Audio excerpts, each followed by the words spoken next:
Bienvenue à tous sur les histoires d'horreur de Monsieur Mystère. Dans l'épisode d'aujourd'hui, je vais vous raconter cette histoire vraie et glaçante sur ce qui se passe dans les profondeurs des forêts chaque automne.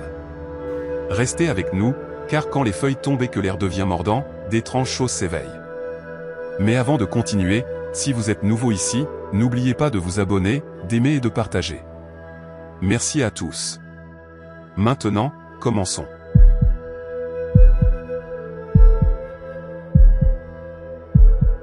Depuis que je suis enfant, chaque automne, je me rendais chez mon oncle Ray, dans l'est du Kentucky central.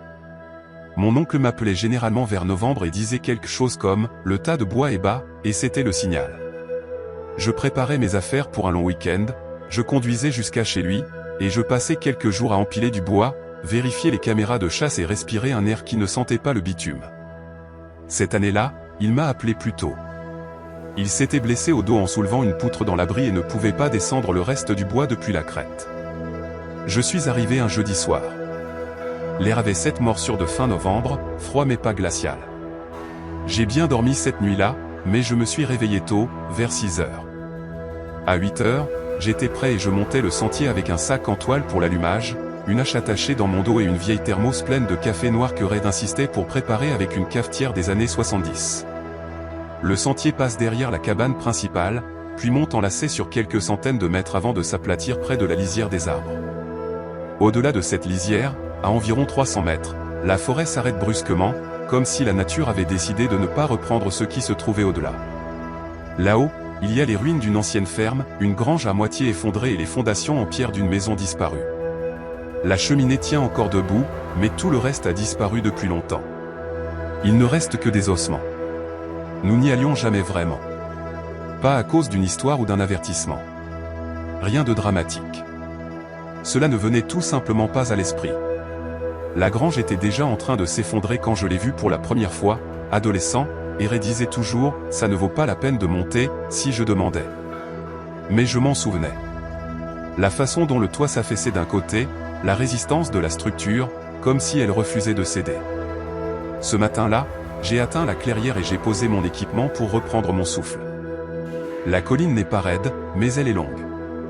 Et je ne m'étais pas rendu compte à quel point le sol était encore humide jusqu'à ce que je sente mes bottes s'enfoncer légèrement dans la pourriture molle sous les feuilles. J'ai regardé la grange.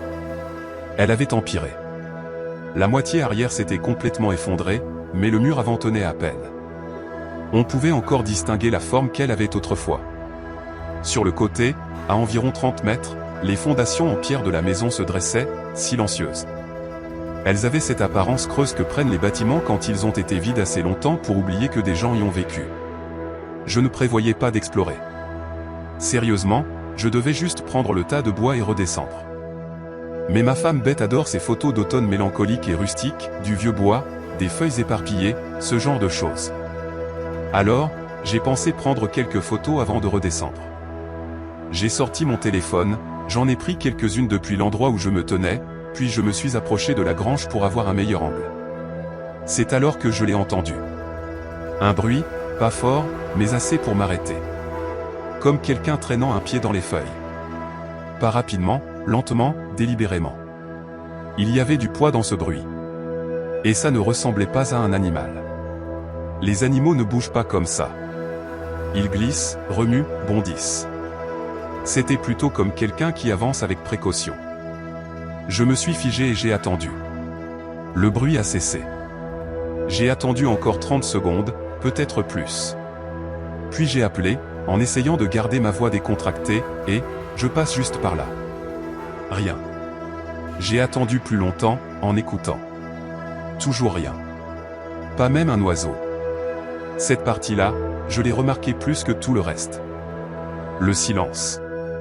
Comme si tout autour avait mis pause. Je me suis approché de la grange lentement.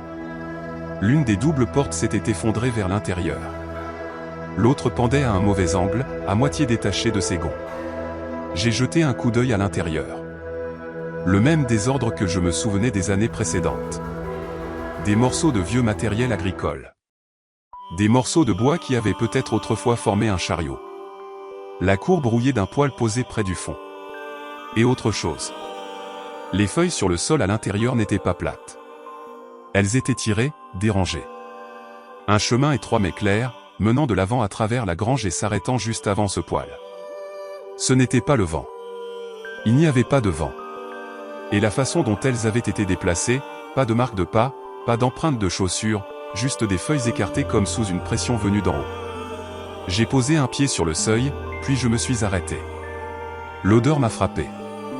Pas de pourriture, pas de moisi, quelque chose d'autre. Âcre, presque métallique, comme du fer rouillé et de la terre humide avec quelque chose de sur en dessous. Le genre d'odeur qui n'a pas sa place dans une grange. Je suis sorti en vitesse, puis boum, de l'autre côté de la clairière, près de la maison. Pas un crash, pas une branche qui tombe, juste un bruit comme quelque chose de lourd frappant le sol. Puis le silence. Je me suis retourné pour regarder et tout en moi s'est tendu. Puis encore, boum. Même rythme, une pause, un autre comme si quelqu'un lâchait quelque chose de lourd, attendait, puis recommençait. Je suis resté immobile. Puis le bruit de traînement a recommencé. Cette fois, depuis l'intérieur de la maison. C'était plus lent maintenant. Traînement, traînement, pause, puis encore. J'ai fixé la porte. Ce rectangle sombre dans la pierre. Rien ne bougeait, mais le bruit continuait à se rapprocher, et je ne pouvais pas me forcer à partir. Mes jambes n'étaient pas figées, juste confuses, comme si elles ne savaient pas quel instinct suivre. J'ai dit, ça va, là-dedans? Pas fort, juste assez pour que quelqu'un, si quelqu'un était là, entende. Le traînement s'est arrêté. Rien pendant quelques secondes. Puis les feuilles juste à l'extérieur de la porte ont bougé. Pas beaucoup, juste assez pour le remarquer. Elles se sont aplaties comme si quelqu'un avait marché là, mais je n'ai vu personne. Puis un autre endroit, quelques mètres plus loin. Même chose. Les feuilles se sont légèrement enfoncées, puis sont restées ainsi. Comme si quelque chose marchait, quelque chose d'invisible ou de caché, mais assez lourd pour laisser une trace. J'ai commencé à reculer. Je m'en vais, ai-je dit. Je ne suis pas là pour déranger. Je me suis retourné, puis boum. Juste derrière moi. Plus près que ça n'aurait dû l'être. J'ai couru. Sans hésiter. J'ai juste dévalé le sentier. Il était étroit et les feuilles glissantes, mais je m'en fichais. J'ai glissé une fois, me suis rattrapé à une branche, et failli lâcher la hache. Mes bottes glissaient, mais je n'ai pas ralenti. Derrière moi, j'ai juré avoir entendu quelque chose. Pas en train de me poursuivre, juste en train de suivre, comme si ça n'avait pas besoin de se presser. Le genre d'allure qui vous donne l'impression que ça n'a pas à se dépêcher. Je n'ai pas regardé en arrière. Je ne me suis pas arrêté avant d'atteindre l'abri à outils au bas de la crête. Plus tard, j'ai dit à l'oncle Ray que quelqu'un squattait peut-être là-haut. J'ai inventé une histoire sur des signes d'activité, des traces, des affaires déplacées, peut-être du matériel. Il a juste hoché la tête et dit, c'est possible. Des gens passent parfois par là. Mais je ne lui ai pas dit la vraie partie. Je suis retourné chaque novembre depuis, mais je ne suis jamais allé au-delà de l'abri.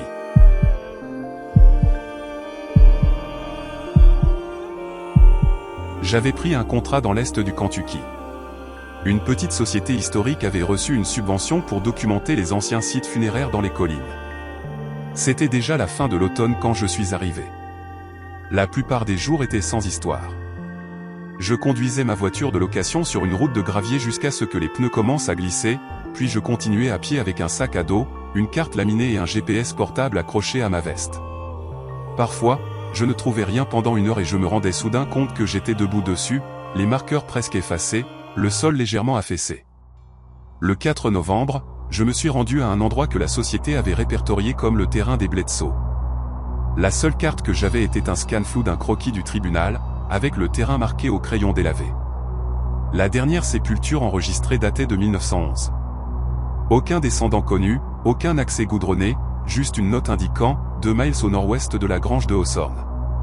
Cela s'est avéré être une grange à tabac affaissée, à environ 16 km de Corville, sur une piste de terre à peine visible que mon GPS ne détectait même pas. J'ai garé la voiture dans un coin d'herbe folle, j'ai pris mon équipement et je suis parti à pied. Le premier kilomètre n'était pas trop mal. Le sentier descendait dans un creux, traversait un ruisseau 2 fois, puis commençait à monter.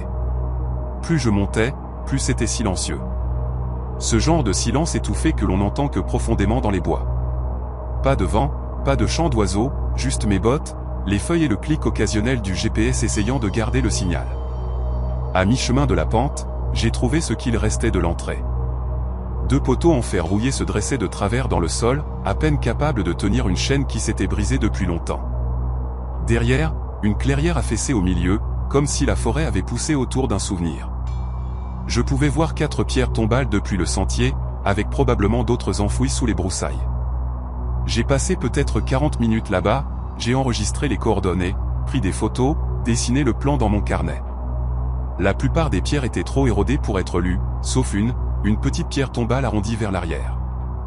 Elle disait simplement « Mère, 1864 ». Pas de nom, pas d'épitaphe. J'ai enlevé un peu de lichen avec ma manche et j'ai pris quelques photos. C'est alors que j'ai vu quelque chose à travers les arbres. À l'est, à 30 ou 40 mètres, il y avait une silhouette immobile entre 2 peupliers. J'ai plissé les yeux. Cela ressemblait à une personne, grande, peut-être vêtue d'un manteau, mais immobile. Au début, j'ai pensé que c'était peut-être un chasseur. La zone n'était pas techniquement privée, mais je n'avais vu personne de toute la semaine. J'ai levé une main, fait un signe de la main décontractée. Rien. J'ai appelé, et je fais juste un relevé. Ne tirez pas ou quoi que ce soit. Toujours rien. Pas de signe, pas de mouvement, pas de réaction du tout. J'ai regardé mon GPS pour vérifier les coordonnées. Quand j'ai relevé les yeux, la silhouette avait disparu. Juste des arbres, pas de bruit, pas de branches qui craquent, pas de feuilles qui bruissent. J'ai fixé l'endroit un moment, essayant de comprendre où elle avait bien pu aller. Cela n'avait pas de sens. La forêt était dense, mais pas à ce point. J'aurais entendu quelque chose si elle avait bougé. J'ai fait mes affaires et j'ai décidé de partir. Il était plus tard que je ne le voulais, et je ne voulais pas me retrouver sur ces sentiers après la tombée de la nuit. Mais quand j'ai commencé à marcher, le chemin semblait différent. La pente était plus raide. Le terrain se tordait légèrement d'une manière que je ne me souvenais pas. Le ruisseau, qui aurait dû être à ma droite, était maintenant à ma gauche. Je me suis arrêté, je me suis retourné pour m'orienter, m'attendant à voir les poteaux rouillés derrière moi. Ils n'étaient pas là. Pas de clairière, pas de signe de l'endroit où j'étais passé. Je suis resté immobile pendant une minute entière, j'ai essayé de rester calme, j'ai sorti le GPS. L'écran a bugué. Il a clignoté une fois. L'icône de la batterie, qui était pleine plus tôt, clignotait maintenant en rouge.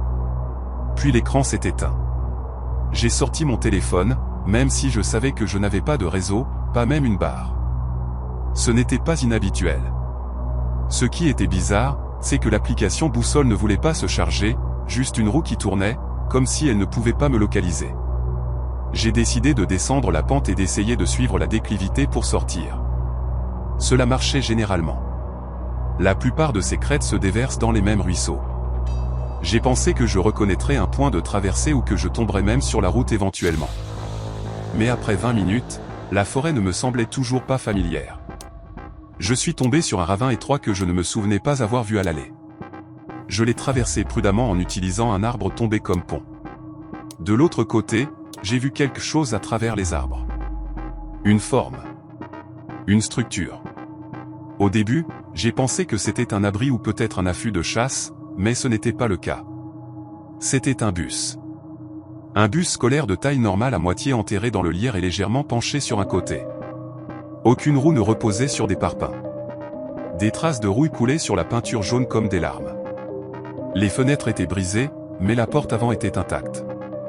Il n'y avait aucune route à proximité. Aucun sentier, rien pour expliquer comment il était arrivé là. J'aurais dû partir. J'aurais dû jeter un coup d'œil et reculer, mais je ne l'ai pas fait. Je me suis approché, j'ai ouvert la porte et je suis monté à l'intérieur. L'air était épais, comme si quelque chose avait été enfermé là trop longtemps. La plupart des sièges avaient disparu, juste des boulons arrachés et du linoléum déchiré sur le sol. Seules les 2 dernières rangées restaient. Les murs étaient couverts d'initiales gravées, de petits cœurs, de dessins grossiers. On aurait dit que des enfants l'avaient utilisé comme lieu de rencontre à un moment donné, mais pas récemment. Je me suis avancé lentement vers l'arrière. C'est là que je l'ai vu. Un manteau de femme, en laine verte foncée, soigneusement drapé sur le dossier du dernier siège. Pas poussiéreux, pas moisi. Il avait l'air propre, presque neuf, et par-dessus, un article de journal plié. Je l'ai pris. Il semblait réel, vieux. Le papier était jauni, mais pas cassant. La date en haut indiquait le 9 novembre 1973. Le titre, 3 disparus dans le creux de Little Elorn. Dernière scène près de l'épave d'un bus. J'ai fixé la photo granulaire. Le même bus. Les mêmes bosses. Le même numéro peint sur le côté. J'ai retourné l'article dans mes mains. L'encre a bavé là où mes doigts l'ont touché. Et puis je l'ai entendu. Des pas. Des pas métalliques derrière moi. Lents, délibérés. Je me suis retourné d'un coup. Personne n'était là. L'air s'est soudainement resserré, comme si l'espace s'était rétréci. Je suis sorti en vitesse, j'ai descendu les marches du bus et me suis enfui dans les arbres. Le ciel s'était assombri plus qu'il n'aurait dû. Le soleil n'aurait pas dû être couché, mais la forêt semblait déjà dans l'ombre. J'ai couru. Sans réfléchir. Sans réfléchir. Sans vérifier la direction. Juste couru. Les branches fouettaient mes bras. J'ai perdu l'équilibre plus d'une fois. J'ai juste continué jusqu'à ce que mes jambes cèdent. Finalement, je me suis appuyé contre un arbre, haletant. J'ai ressorti mon téléphone. La boussole fonctionnait. Le nord était à ma gauche, ce qui signifiait que le ruisseau devait être de ce côté. Je l'ai suivi. 15 minutes plus tard, j'ai vu ma voiture. Je suis monté et j'ai conduit. Je ne me suis pas arrêté avant d'être de retour à Corville. Cette nuit-là, je n'ai pas pu dormir. J'ai terminé le contrat, mais je ne suis jamais retourné au nord de la crête d'Elorn.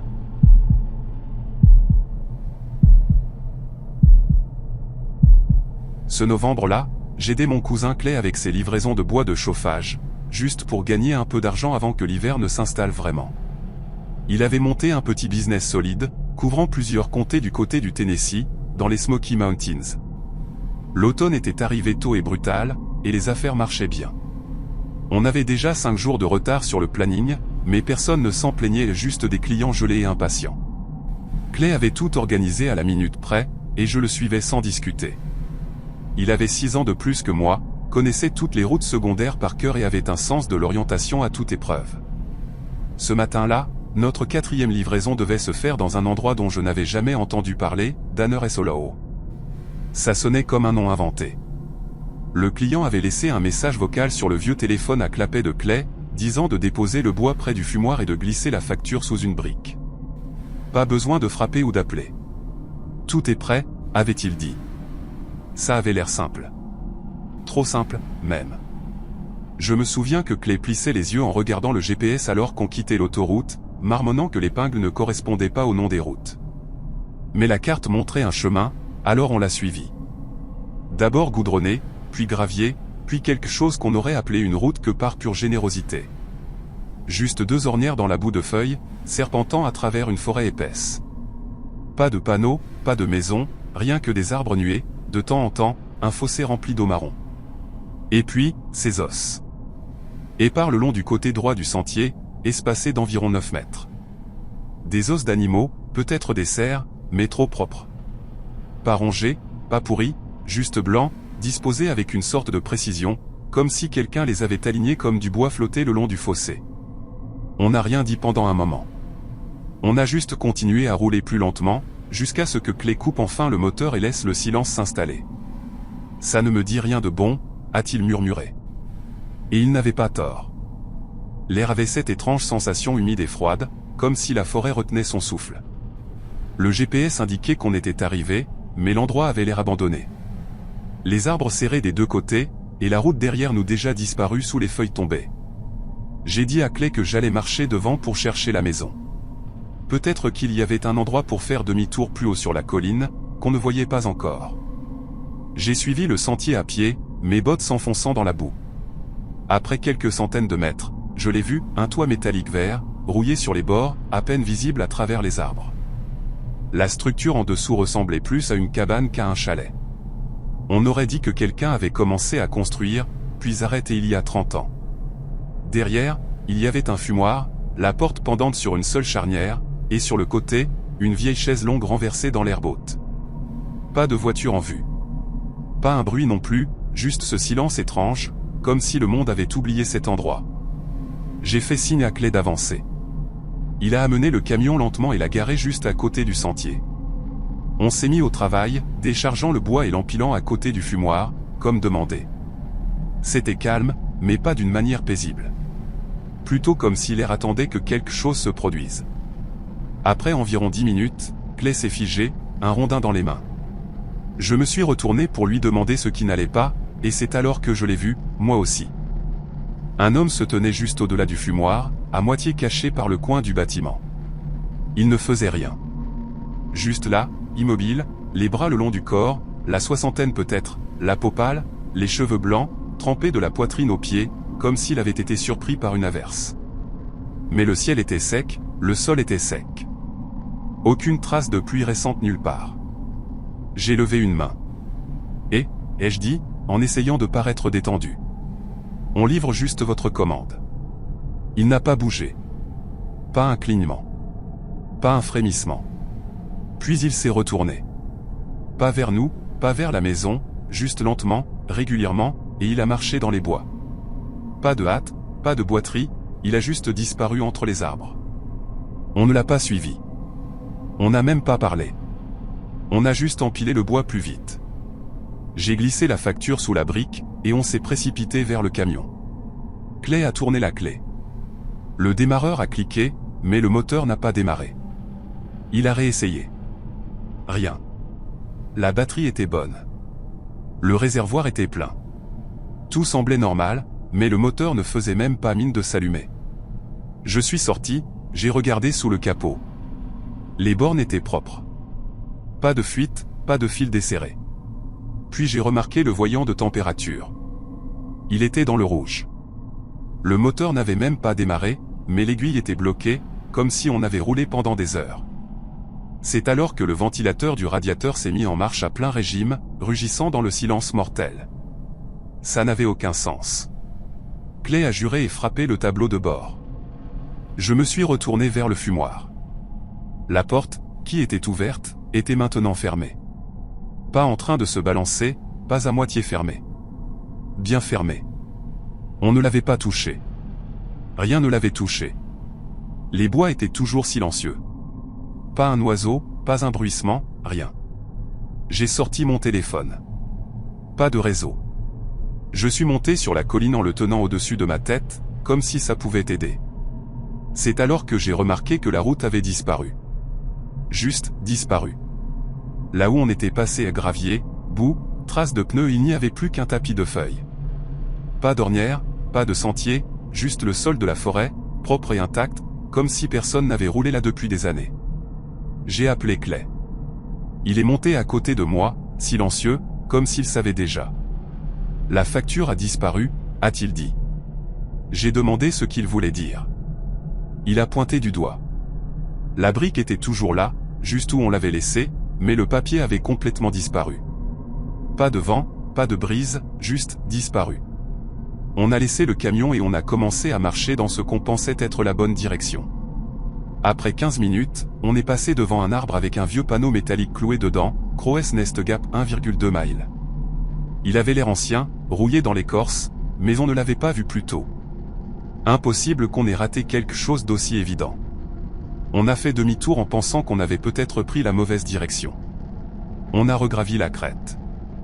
Le camion avait disparu. On n'a pas parlé.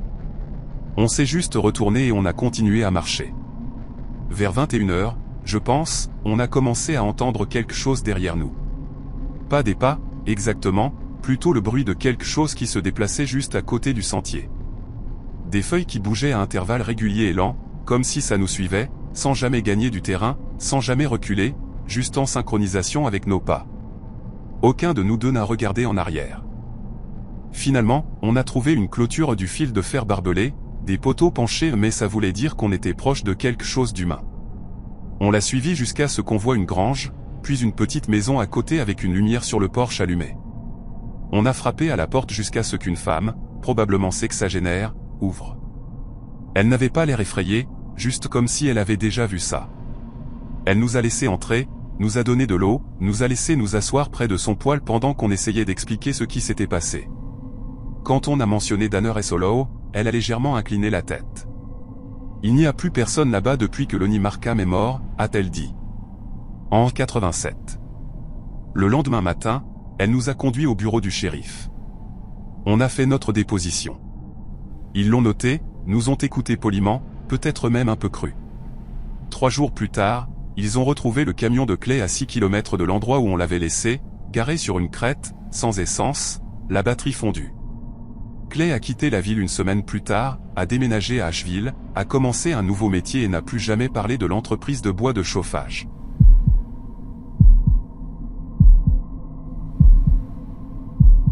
Le sentier derrière la cabane de mon cousin Jonah, à l'extérieur de Harland, traverse les bois comme un souvenir à moitié effacé. Pas tout à fait envahi par la végétation, mais clairement pas entretenu. Il possède cet endroit depuis 12 ans maintenant. Il l'utilise surtout pour chasser, pêcher et échapper à ses enfants quand ils font trop de bruit. Cet automne-là, il me l'a proposé pour une semaine. Tu peux l'avoir rien que pour toi si tu as besoin de déconnecter, m'a-t-il dit. Selon lui, l'air était bon, les cerfs nombreux, et le réseau téléphonique glorieusement inexistant. C'est ce dernier point qui m'a convaincu. Je venais de traverser un mois bizarre.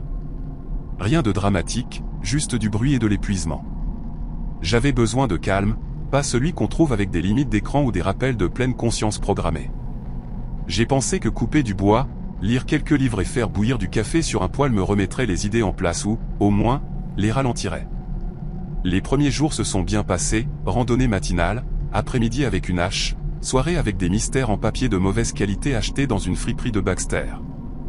La forêt autour de la cabane était rouge et orange brûlée. Une épaisse couche de feuilles, des sentiers doux, rien de manucuré, juste de l'espace. C'est le 4e jour que j'ai décidé de suivre le sentier plus loin que d'habitude. Je ne sais pas ce qui m'a poussé. Peut-être l'ennui. Peut-être que je m'étais juste trop habitué. J'ai mangé un sandwich debout, enfilé ma chemise à carreaux et je suis parti vers 13h. Pas de destination en tête.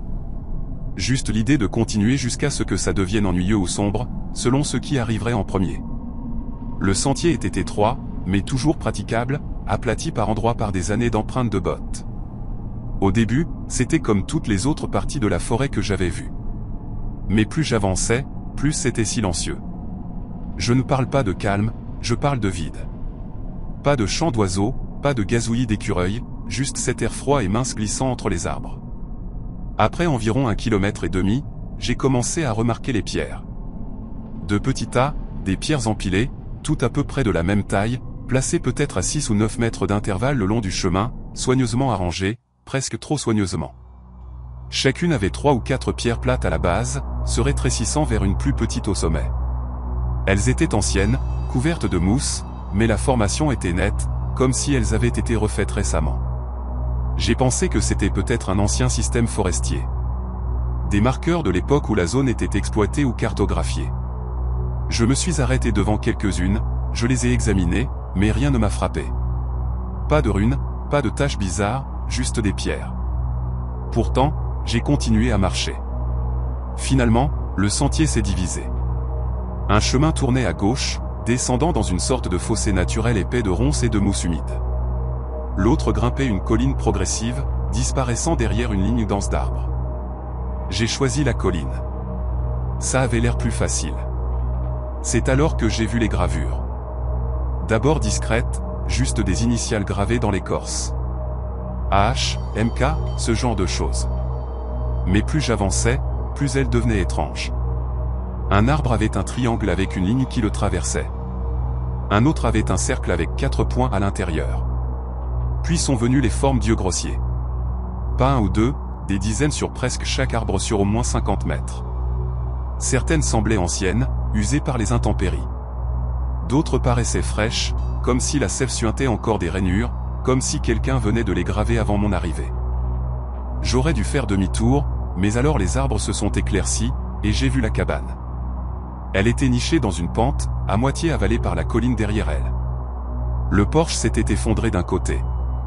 Le toit s'affaissait. Elle n'avait pas l'air abandonnée. Elle avait l'air oubliée, comme si on l'avait posée là et laissée se fondre dans la forêt. Elle ne ressemblait pas à la cabane de Jonah. La sienne était préfabriquée, propre, peinte. Celle-ci était construite à la main, de travers, tenue ensemble par la rouille et la pourriture. Je me suis approché quand même. Je ne peux toujours pas expliquer pourquoi. La porte d'entrée tenait à peine à ses gonds. Je l'ai poussée et je suis entré. Ça sentait le bois humide et l'isolation pourrie depuis longtemps. Des feuilles mortes recouvraient le sol. Un mur était bordé de bouteilles de bière poussiéreuses, toutes identiques, en verre vert. Il y avait un matelas dans le coin arrière. Pas de cadre, juste de la mousse et des ressorts. Il avait été déchiré. La moisissure s'étendait dessus comme des veines. Rien de tout cela ne m'a vraiment dérangé, mais le manteau, si. Une chemise en flanelle verte, propre et sèche, accrochée soigneusement à un clou près de la porte. Elle avait l'air toute neuve. J'ai regardé par terre. Rien. Pas d'empreinte dans le sol mou. Pas de traces dans la poussière. Juste ce manteau qui attendait sur le mur, comme si quelqu'un l'avait accroché ce matin-là. Mon cœur s'est emballé. Pas paniqué. Juste soudainement très conscient que j'étais seul et que peut-être, je ne l'étais pas. Pourtant, je ne suis pas parti. Derrière la cabane, la colline montait abruptement. Construite dedans, j'ai vu ce qui ressemblait à une cave à racines, une vieille porte en bois renforcée de 2 maillons de chaîne et d'un cadenas rouillé. Je n'aurais pas dû m'en approcher, mais je l'ai fait. Le cadenas était à moitié cassé. Un maillon de la chaîne s'était déjà brisé. La porte était légèrement bombée, assez pour que je puisse me pencher et regarder entre 2 planches déformées. À l'intérieur, c'était noir comme de l'encre. Pourtant, je l'ai senti. Une pression lourde. Pas comme si quelque chose me fixait, pire, comme si je me tenais à côté d'une ligne à haute tension que je ne pouvais pas entendre, mais dont ma peau et mon nez sentaient le bourdonnement. Puis je l'ai entendu. Une respiration, basse et humide, comme quelque chose de massif allongé sur le sol. Inspirant à travers une gorge étroite, régulière et lente. Pas de l'air à travers des fissures, pas du vent. Une vraie respiration. J'ai reculé vite. La porte a grincé derrière moi, mais elle a tenu. Je me suis dit que c'était un animal. Un ours. Un gros. Mais je marchais déjà vite. Retour vers le sentier. Retour devant les arbres marqués, je suis retombé sur le premier tas de pierres. Sauf que cette fois, la pierre du dessus avait une ligne blanche fraîchement gravée. Fraîche. Un autre tas. Même chose. Ils avaient été modifiés. J'ai continué à marcher. Je ne courais pas encore, mais j'avais fini de faire semblant d'être seul. L'air était tendu, comme si la forêt retenait son souffle. Puis sont venus les pas derrière moi. Lourds, précis, imitant les miens. Je me suis arrêté. Eux aussi. Je me suis retourné. Personne. Je n'ai pas appelé. J'ai juste continué à avancer. Puis l'odeur m'a frappé. Métallique, âcre, comme du fer, comme du sang. Elle est devenue plus forte à mesure que je me rapprochais de la bifurcation du sentier. Je suis passé devant un autre arbre avec le même œil gravé. Et c'est alors que j'ai entendu la voix. À l'intérieur. Juste dans ma poitrine, comme si elle avait fleuri derrière mes côtes. Un mot, reste. J'ai couru. Je ne me souciais plus du sentier. Je suis juste descendu la colline. La forêt est devenue floue. Les arbres n'avaient pas l'air normaux. Les pierres avaient disparu. Rien ne correspondait. J'étais perdu, mais je m'en fichais. Je devais juste revenir. Puis je l'ai entendu à nouveau, la respiration. Sauf que maintenant, elle était derrière moi et au-dessus. Dans les arbres, les branches craquaient. Les feuilles bougeaient. Je n'ai pas regardé. Au bas de la colline, je me suis pris les pieds et j'ai mangé la terre, m'éraflant les paumes. Quand je me suis relevé, j'ai vu le bord de la cabane de Jonah à travers les arbres, à moins de 50 mètres. Je me suis relevé et j'ai sprinté. Je ne me suis pas arrêté. Je n'ai pas respiré avant de claquer la porte derrière moi. Je ne suis pas sorti de la nuit. Le lendemain matin, j'ai ouvert la porte d'entrée et j'ai trouvé une pierre sur le porche. Plate, ovale, propre, gravée du même symbole d'œil. Je l'ai jetée aussi loin que possible. Je n'ai même pas regardé où elle est tombée. J'ai fait mes bagages un jour plus tôt et je suis parti sans dire grand-chose. J'ai dit à Jonah que j'avais attrapé un virus. Musique.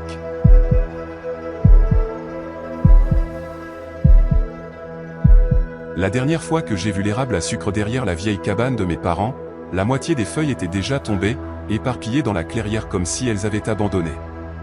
C'était début novembre, plus froid que d'habitude, et j'étais revenu dans le comté de Laurel pour enfin m'occuper de l'endroit. Mon père était mort quelques mois plus tôt, en août techniquement, bien que toute la chronologie semblait floue, et la cabane était restée là, intacte, depuis. Personne d'autre dans la famille ne la voulait. La plupart ne se souvenaient même pas de son existence. La cabane elle-même se trouvait à environ 8 km de la route principale, au bout d'un chemin de terre raide qui semblait n'avoir pas été entretenu depuis que j'avais quitté l'université. J'ai garé la voiture en haut et j'ai fait le reste du chemin à pied, avec un sac en toile et une grande lampe de camping. La cabane avait à peu près la même apparence que dans mes souvenirs. Le toit tenait toujours. Les fenêtres n'étaient pas brisées. Les marches du porche étaient déformées, mais elles l'avaient toujours été depuis mes 13 ans. J'étais à environ 1,20 m des marches quand la lumière du porche s'est allumée. C'est une lumière à détecteur de mouvement. Elle l'a toujours été. Je me souviens de mon père grognant quand il l'avait installée parce qu'elle était trop sensible. Elle s'allumait si un écureuil remuait la queue dans les buissons. Mais cette fois, rien n'avait bougé. Je n'avais même pas atteint la première marche. Je me suis tenu là pendant une seconde, tenant la lampe et écoutant. Rien. Juste ce genre de silence que l'on ne trouve qu'au fond des bois. Pas de vent, pas d'animaux, pas de bruissement dans les sous-bois. Le genre de silence qui donne l'impression que vos oreilles essaient désespérément de capter quelque chose. À l'intérieur, l'air était stagnant. Pas dégoûtant, juste immobile. Comme s'il n'avait pas été dérangé depuis des mois, ce qui était probablement le cas. J'ai essayé de régler le thermostat, mais rien ne s'est passé. Le chauffage était probablement trop vieux pour fonctionner. À la place, j'ai allumé le chauffage au propane dans le coin, le même qu'on utilisait pendant les pannes de courant quand j'étais enfant, et j'ai commencé à déballer mes affaires. Mon plan était simple, passer une nuit, 2 maximum, fouiller les placards, récupérer tout ce qui valait la peine d'être sauvé et des albums photos, quelques souvenirs de ma mère, le genre de choses dont les gens se soucient seulement quand elles ont disparu. Le reste, je l'emporterai ou le laisserai à l'équipe de nettoyage que j'avais engagée. C'était calme pendant un moment, presque paisible, de cette manière nostalgique et légèrement inconfortable. Vers 20 h, alors que j'écrivais une liste de choses à emballer, j'ai entendu un bruit sourd du côté opposé de la cabane. Rien de dramatique, juste un coup étouffé, comme si quelque chose de lourd avait frappé le revêtement une fois. J'ai pensé que c'était une branche, peut-être un raton laveur ou un cerf. Les bois derrière la cabane sont denses, et je me souviens qu'ils semblaient toujours proches, même quand j'étais enfant. Il n'y a pas vraiment de cour, juste une clairière qui se fond dans les arbres. Mais juste après ce bruit, la lumière du porche s'est rallumée. J'ai attrapé la lampe et je suis sorti, les tenues hauts et j'ai balayé le bord de la clairière du regard. Les arbres n'étaient que des murs noirs. On aurait cru que la lampe aiderait, mais elle repoussait à peine l'obscurité. J'ai appelé, Justin, et, à moitié sincère, et j'ai immédiatement regretté. Ma voix sonnait trop forte, déplacée. Pas d'écho, pas de bruissement en retour, juste le silence. Mais quand je suis rentré, le chauffage s'était éteint. J'ai vérifié le réservoir, plein. J'ai vérifié la veilleuse, éteinte. J'ai essayé l'allumeur, mais il n'a pas cliqué. Pas d'étincelle, pas de chaleur. Juste ce léger sifflement de gaz qui fait frissonner la peau. J'ai fermé la valve et me suis penché plus près avec la lampe pour m'assurer que tout était encore intact. C'est alors que j'ai remarqué l'odeur. De la terre fraîche. Pas le genre humide et moisi qui s'infiltre depuis sous une maison. Celle-ci était nette, étrange, comme si quelqu'un avait creusé un trou et que la terre n'avait pas encore eu le temps de se tasser. J'ai déplacé le chauffage sur le côté et j'ai trouvé une traînée sombre sur le sol. Fine, boueuse, fraîche. Je l'ai fixée plus longtemps que je n'aurais dû. Elle serpentait dans le couloir, juste une ligne à peine plus large que 2 doigts. Je l'ai suivie lentement, la lampe tremblant juste assez pour que je puisse voir la lumière rebondir sur les murs. La traînée a tourné une fois, puis s'est arrêtée devant le placard du couloir. Cette porte n'était jamais entr'ouverte. Elle coinçait mal. Toujours. Il fallait se caler avec le pied et tirer fort pour la faire bouger. Et même alors, elle hurlait comme une banshee. Je ne l'avais pas touchée. Je ne l'ai pas ouverte maintenant. Je me suis juste retourné, je suis allé directement dans la cuisine et j'ai commencé à ouvrir les tiroirs jusqu'à ce que je trouve quelque chose de tranchant. J'ai fini avec un petit couteau à éplucher, le genre qu'on utilise pour peler des pommes. Probablement inutile, mais c'était mieux que mes mains nues. Je me suis assis sur une chaise près de la porte d'entrée et j'ai gardé la lampe juste devant moi. La prochaine chose que j'ai su, c'était le matin, ou presque. Tout était sombre, mais je pouvais voir mon souffle. Mes doigts étaient raides, endoloris. La lampe s'était éteinte. Le chauffage était toujours mort. Mon téléphone n'avait pas de réseau. Pourtant, cette odeur de terre s'était intensifiée. Elle avait maintenant une pointe métallique, comme de la rouille. Je me suis levé lentement et j'ai vu que la traînée était revenue. Mais cette fois, elle ne s'arrêtait pas dans le couloir. Elle s'incurvait plus profondément dans la cabane, droit dans la chambre principale. Je l'ai suivie pas à pas, la lampe de mon téléphone à peine capable de percer l'obscurité. La porte était entr'ouverte d'un accent grave peine 1 centimètre. Je me suis approché. Le lit était fait. Je ne l'avais pas touché. Les draps que j'avais pliés et posés sur la chaise du coin étaient maintenant étendus sur le matelas, parfaitement bordés comme dans un hôtel. Sur l'oreiller, bien au centre, il y avait quelque chose de petit, un gland. J'ai reculé. Mon pied a mal atterri et pendant une demi-seconde, le sol a bougé sous moi. Pas grincé, pas craqué, mais comme si le bois lui-même se pliait. J'ai trébuché, me suis rattrapé et je n'ai pas attendu une seconde de plus. J'ai bondi dehors. La lumière de détection s'est rallumée. Cette fois, j'ai vu ce qu'elle éclairait. Il y avait un trou dans la cour, juste là où l'ancien poulailler se trouvait. Un cercle net, d'environ 90 cm de large. Pas de terre meuble autour, pas d'outils à proximité, juste une fosse peu profonde et quelque chose à l'intérieur. Je me suis approché. Plié au fond, il y avait mon manteau, celui que j'avais laissé dans le camion. Soigneusement plié. Pas jeté, pas soufflé par le vent. Posé. Je ne m'en suis pas approché. J'ai grimpé la colline jusqu'à mon camion comme si quelque chose me poursuivait. Il m'a fallu 3 essais pour que le moteur démarre. Quand j'ai enfin reculé et que j'ai regardé en arrière, toute la cabane était éclairée de l'intérieur. Chaque lumière. J'ai conduit jusqu'à Harper Ridge, me suis garé devant une station-service et je suis resté là jusqu'à ce que le ciel s'éclaircisse. J'ai appelé l'équipe de nettoyage et je leur ai dit de prendre tout ce qu'ils voulaient. Faites juste en sorte que ce soit fait. Je n'ai jamais vraiment raconté les détails à personne. Pas que je cache quoi que ce soit. Ça ne vient tout simplement pas sur le tapis. Je ne saurais même pas comment l'expliquer de manière à ce que ça ait du sens.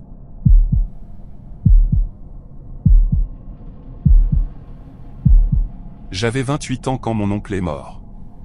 Il n'avait pas d'enfant, ne s'était jamais marié et gardait à peine contact avec qui que ce soit, à part ma mère. Alors, quand il a fallu vider sa vieille cabane, la famille a discrètement décidé que c'était à moi de m'en charger. Sa cabane était perdue quelque part près de Lark Ridge, enfouie au fond des contreforts de l'ouest de la Caroline du Nord. C'était mi-novembre quand je suis monté là-bas, cette période grise entre 2 saisons où toutes les feuilles sont tombées, mais où le froid ne s'est pas encore vraiment installé. Le ciel reste de la même couleur toute la journée, et tout donne l'impression de retenir son souffle. Il n'y avait pas encore de neige, juste du givre le matin et ce craquement doux sous les bottes qui sonne plus fort qu'il ne le devrait. La cabane n'avait pas de Wi-Fi. À peine de l'électricité. Pas de télévision, pas de radio. Il y avait un vieux téléphone fixe poussiéreux accroché au mur, mais quand je l'ai décroché, j'ai juste entendu des parasites. La route pour y arriver était plus une suggestion qu'une structure. À peine plus large qu'un sentier pédestre, elle serpentait autour de la crête comme si elle ne voulait pas vraiment qu'on la suive. J'ai même dû faire marche arrière et réessayer à un moment donné quand mon pneu a commencé à glisser vers le bord. Ma mère était la seule à vraiment protester contre le fait que je reste là-bas pour la nuit. Elle a fait quelques commentaires vagues sur le mauvais terrain et les choses qui ne s'assient pas bien depuis l'inondation il y a quelques années. J'ai demandé ce que ça voulait dire, mais elle a juste secoué la tête et dit « Tu verras ». Toujours aussi dramatique. Les 2 premiers jours se sont passés comme prévu. Froid, calme, un peu ennuyeux. J'ai balayé le porche, empilé le bois qu'il avait laissé à moitié fendu dans l'abri, trié de vieilles boîtes à outils. Mon oncle gardait tout, même les choses qui ne marchaient plus. Des lampes torchées cassées, des vis rouillées, des tiroirs entiers de piles mortes. Il y avait une odeur de moisi dans l'endroit. Pas exactement de la moisissure, juste de l'air stagnant et du vieux papier. Il avait des carnets, beaucoup. La plupart remplis de listes. Aiguiser la lame. Remplacer les pièges. Surveiller la crête. Les mêmes phrases répétées encore et encore. Certaines pages avaient des croquis bizarres, comme des lignes d'arbres avec des symboles ou des points reliés par des lignes.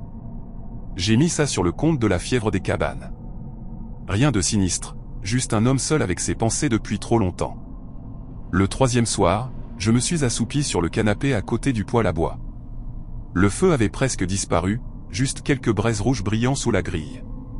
Je me suis réveillé sans raison. Pas de bruit, pas de mouvement, juste réveillé. Ce genre de vigilance qui vous frappe avant que votre cerveau ne rattrape. J'ai regardé l'horloge au mur. 3h21 du matin. Puis je l'ai entendu. Un bruit sourd à l'extérieur. Pas comme un coup, juste une pression sourde, comme si quelque chose de lourd avait déplacé son poids sur le porche. Je me suis assis et j'ai écouté. Mon cœur battait déjà plus vite qu'il n'aurait dû. Je me suis dit que c'était un animal. Un cerf, peut-être un ours, un raton laveur si j'avais de la chance. C'était ce genre d'endroit. Puis la lumière de détection sur le porche s'est allumée et le deuxième bruit est venu. Pas un bruit d'animal. C'était prudent, méthodique, pas des pas, plutôt comme une pression, comme si quelqu'un testait lentement chaque planche du sol avant de lui faire confiance avec tout son poids. Je me suis levé et j'ai attrapé le tisonnier à côté du poêle. Il était encore chaud. Je me suis dirigé vers la porte d'entrée. Le rideau de la fenêtre était déjà tiré. Je suppose que je l'avais fait en arrivant, peut-être pour laisser entrer un peu de lumière. Je me suis penché juste assez pour voir à travers la vitre et je me suis figé. Il y avait quelque chose debout là-bas, juste au-delà de la rambarde du porche. Immobile, ne faisant rien, juste debout. C'était grand. Je ne pouvais pas voir ses jambes depuis l'angle où j'étais, mais sa tête était au niveau de l'auvent du porche. Le corps était étroit, de manière contre nature, comme si quelqu'un l'avait étiré verticalement. Les épaules étaient voûtées vers l'avant, comme si elles étaient trop lourdes ou accablées. La peau, si on pouvait appeler ça de la peau, semblait grise, tendue sur son cadre. Pas de cheveux, pas d'oreilles, juste cette surface lisse qui semblait refléter la lumière du porche de manière étrange. C'est ça qui m'a vraiment marqué. La lumière ne se posait pas correctement dessus. Elle glissait. Comme si cette chose n'appartenait pas tout à fait au même espace que la lumière. J'ai reculé, à peine en train de respirer. Ça n'a pas bougé. J'ai cligné des yeux une fois. Quand j'ai regardé à nouveau, c'était plus près, à l'intérieur de la rambarde maintenant. Je n'avais pas détourné les yeux assez longtemps pour que ça arrive. Je sais que je ne l'avais pas fait, mais c'était là, plus près, et toujours sans faire un bruit. Ma prise sur le tisonnier s'est resserrée. Mon corps entier était tendu, mais ne tremblait pas encore, juste en train de se préparer. Je pouvais sentir la sueur dans ma nuque, froide comme de la glace. Je ne sais pas pourquoi je l'ai fait. Peut-être la panique. Peut-être que je voulais juste faire quelque chose d'humain pour briser le sort, mais j'ai levé la main et je lui ai fait un petit signe. Ça m'a fait un signe en retour, exactement de la même manière. Même rythme, même angle, comme si ça attendait un signal. C'est à ce moment-là que j'ai su que ce n'était pas une personne. Peu importe à quel point quelqu'un peut être perturbé, les gens ne bougent pas comme ça. Ils n'attendent pas que vous leur montriez comment faire. J'ai voulu bouger, courir, mais mes pieds étaient comme du ciment. Je pouvais sentir la chaleur du poêle derrière moi, et pourtant, je ne pouvais pas reculer. Puis ça a fait un pas en avant. Pas de bruit, mais le porche s'est enfoncé sous son poids, comme s'il avait un vrai poids, même si ça bougeait comme si ce n'était pas le cas. Son visage, ou ce que je supposais être son visage, a changé. Pas en un sourire, juste étiré sur le côté, la peau se tendant jusqu'à ce qu'une fine fente s'ouvre là où aurait dû être une bouche. Pas de dents, pas de langue, juste plus de cette peau sèche et craquelée qui se pliait et se dépliait, comme si elle essayait de se souvenir comment fonctionnent les bouches. Puis je l'ai entendu. Quelqu'un criait mon nom depuis derrière la cabane. Une vraie voix, humaine, forte. Je me suis retourné d'un coup et j'ai couru vers la porte de derrière. Je l'ai ouverte violemment. Rien. Juste des arbres. Froid et immobile. Pas de vent, pas de voix. Quand je me suis retourné, le porche avant était vide. Je suis sorti, le tisonnier toujours à la main, et j'ai regardé autour de moi. La lumière de détection était toujours allumée, bourdonnant faiblement. Rien sur les marches, pas de marque, pas d'empreinte, juste du givre intact. Je n'ai pas dormi après ça. Je suis juste resté assis près de la fenêtre, le tisonnier sur mes genoux, les yeux rivés sur la lisière des arbres. Chaque fois que je clignais des yeux, je m'attendais à moitié à le voir là encore, en train d'attendre. Le lendemain matin, je suis descendu à Millbridge et je me suis arrêté dans un petit dîner sur Main. J'ai commandé un café. Un homme plus âgé au comptoir a levé les yeux de ses œufs et m'a demandé si j'étais le neveu. J'ai dit « ouais ». Il a hoché la tête lentement, comme s'il m'attendait. Puis il a demandé « Tu as vu quelque chose d'étrange là-haut » Je n'ai pas répondu. Il n'a pas attendu.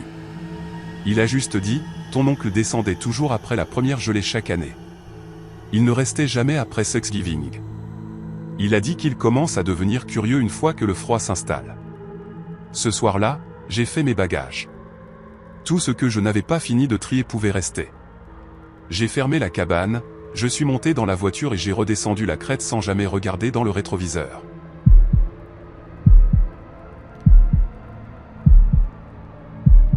J'avais 17 ans quand j'ai passé une semaine chez ma cousine Jules à Carter Hollow, une petite ville de montagne si profondément enfouie dans les Appalaches que le GPS a abandonné 2 virages avant son allée.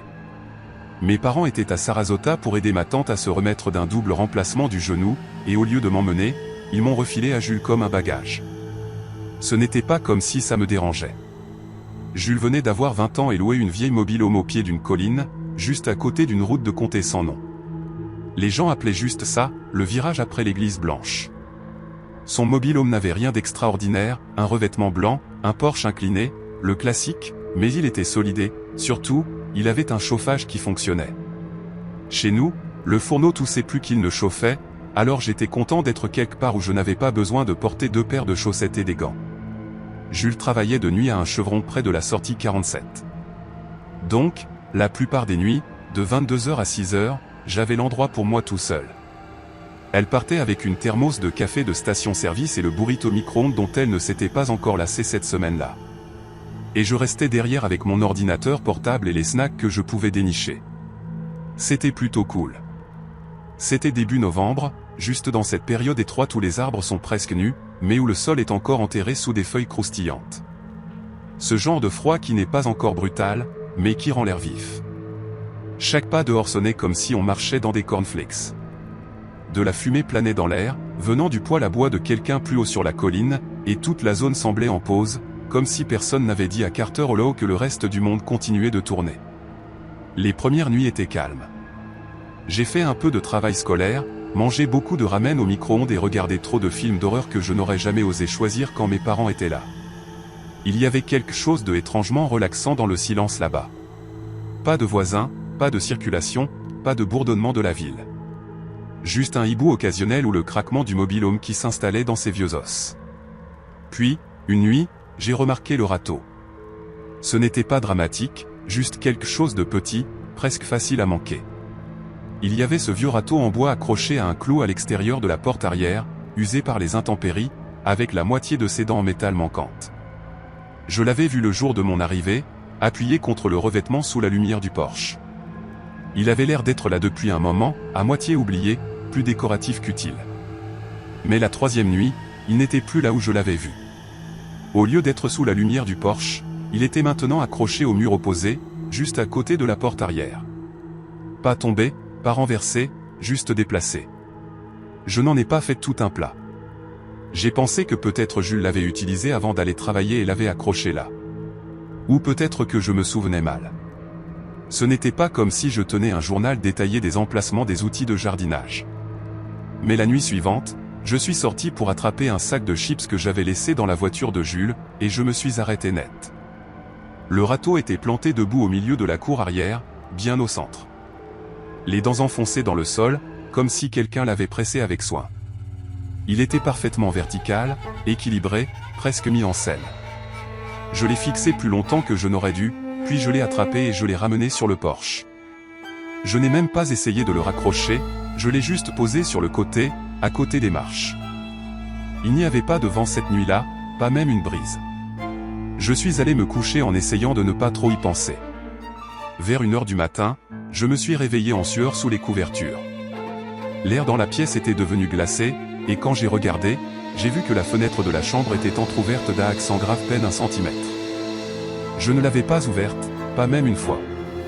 Je me suis levé pour la fermer, frissonnant dans mon t-shirt. Et c'est alors que j'ai remarqué que la lumière de détection dans la cour arrière était allumée. Elle éclairait toute la zone, baignant tout dans cette lueur bleutée et artificielle. J'ai collé mon visage à la fenêtre. Le râteau était debout à nouveau.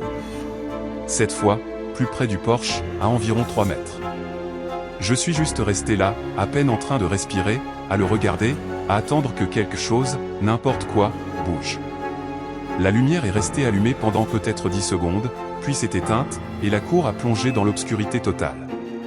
Je me suis recouché, j'ai tiré la couverture jusqu'à mon menton et je n'ai plus dormi cette nuit-là. Quand Jules est rentrée vers l'aube, je lui ai raconté ce que j'avais vu, à moitié en m'attendant à ce qu'elle rigole, peut-être qu'elle me dise que je rêvais ou qu'elle me taquine. Mais elle n'a pas ri. Elle n'avait même pas l'air particulièrement surprise. Au lieu de ça, elle a juste hoché la tête et dit « Ouais, ça pourrait être le vieux Ike ». Apparemment, le père de son propriétaire vivait dans le mobil-home avant elle. Il y avait vécu seul pendant des années, ratissant la cour de manière obsessionnelle chaque novembre. Elle a dit que le type faisait de longs tours lents autour de la propriété, traînant juste le râteau dans les feuilles pendant des heures. Il ne parlait pas aux voisins, ne répondait pas à la porte, il ratissait, c'est tout. Puis, une année, il a glissé sur les marches du porche mouillé en rentrant. Il s'est brisé la nuque et est mort sur le coup. J'ai demandé si elle était sérieuse, et elle a juste haussé les épaules. C'est ce que le propriétaire m'a dit. Il a dit qu'il réapparaît parfois quand les feuilles tombent lourdement.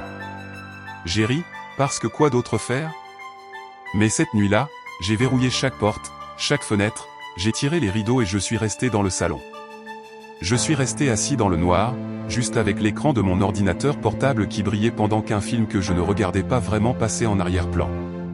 Vers 2h, la lumière de la cour arrière s'est rallumée. Je n'ai pas vérifié cette fois.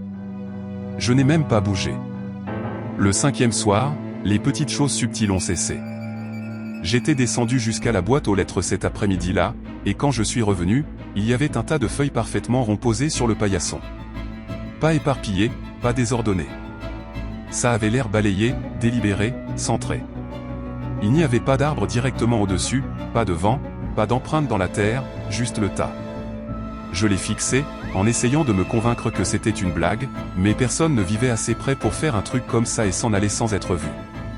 J'ai donné un coup de pied dans les feuilles pour les faire tomber du paillasson et je suis rentré, en essayant de chasser les frissons qui me parcouraient l'échine. Cette nuit-là, j'ai décidé de rester dans la chambre de Jules. Elle avait des rideaux plus épais et un verrou solide sur sa porte.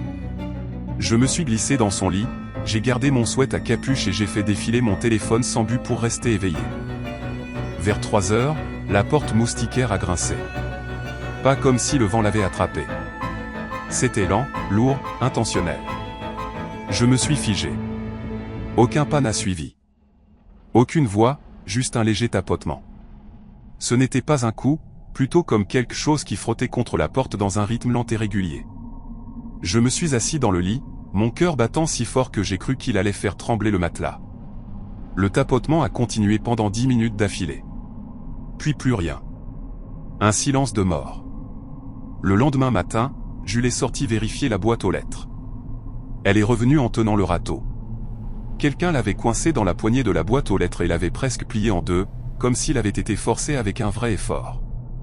Ça ressemblait à un drapeau planté pour marquer un territoire. Ça a été la goutte d'eau. J'ai dit à Jules que je voulais partir. Elle n'a même pas demandé pourquoi, elle a juste hoché la tête et m'a aidé à faire mes bagages. On a tout chargé avant le coucher du soleil et on est parti.